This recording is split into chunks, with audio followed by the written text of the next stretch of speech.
Qu'est-ce qu'on peut faire en décembre, janvier au potager? C'est vrai, il n'y a pas grand-chose à faire. Là, tu vois, en cette saison, dehors, par exemple, moi, j'ai plus que les poireaux, un peu de verdure, quelques choux qui traînent. Mais il y a quand même quelques règles à savoir qui sont hyper importantes. C'est vrai que la plupart des parcelles, on les laisse au repos. Mais en cette saison, c'est vrai que la majorité des produits frais qu'on va avoir, ça va être des petites verdures, tu vois. Là, tu as de la moutarde asiatique. Les tonnes de Cuba, on appelle ça aussi le pourpier d'hiver. Ça, c'est excellent pour le système immunitaire. Le mizuna. Après, il y a plein d'autres choses. Les radis noirs. On va avoir de la roquette, des épinards. Attention, je dis bien serre non chauffée. On tire juste parti de l'énergie du soleil au mieux possible. En cette saison, c'est aussi la bonne période pour tailler tes arbres. Maintenant, pour les fruitiers qui peuvent être un tout petit peu plus sensibles, je fais attention. J'attends plutôt fin janvier, début février pour les faire.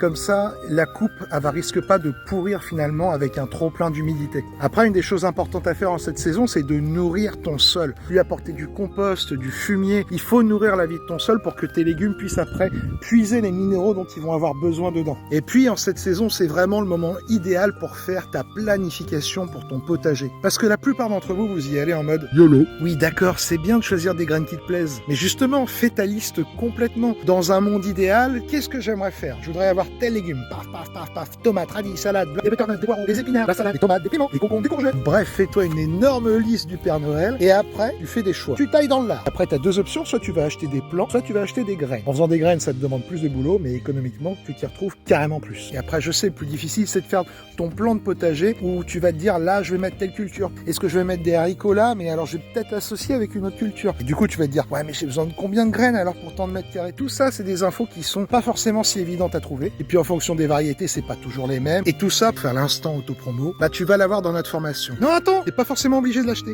Tu peux la gagner. Notre formation pour créer ton potager en permaculture, on en fait gagner 10 places. C'est une formation qui est en ligne, donc tu as accès tranquillement sur ton ordinateur, 15 heures de vidéo, je te passe les détails, énormément de fiches techniques. Et tu as tout ça, ce plan de potager mois par mois, justement le nombre de graines au mètre carré en fonction des variétés. Le jeu concours, il se finit justement à la fin du mois là. Donc t'as plus que quelques jours pour participer. T'as les conditions du jeu dans la description. Et là, tout début janvier, je tire au sort les gagnants. Alors partage la vidéo si tu veux plus de chances de gagner. Et offre-toi un beau cadeau pour ce début d'année.